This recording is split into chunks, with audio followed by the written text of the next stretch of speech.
Here's my little example experiment. Pretend these are credit cards. Each one of these, for ease, has a £5,000 credit limit.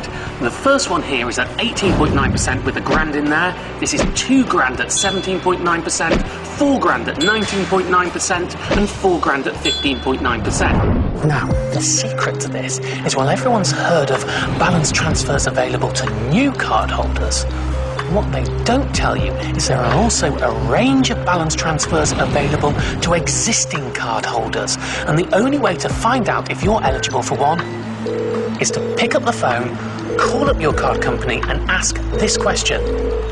Am I allowed to move debts from other cards to you? And if I do, will you give me a special cheap rate? Sometimes they'll say yes.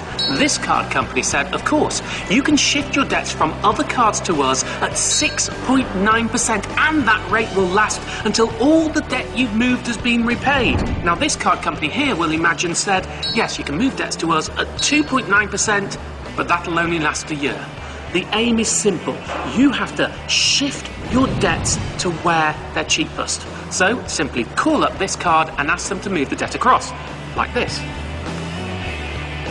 £3,000 has now been moved in here, which leaves only £1,000 left on our most expensive card.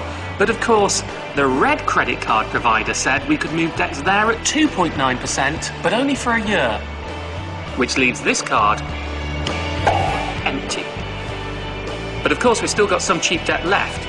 We can take our credit card over here, which is at 15.9%, and move it across here to get 2.9% for a year with that too.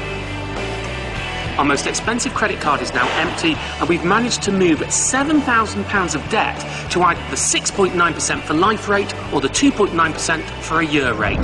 The impact of this is absolutely massive. Take a look. Remember, we started with £11,000 of debt, which was costing £1,980 a year. Post-shuffle, and without getting any new credit, it's now just £1,030. A saving of £950 a year.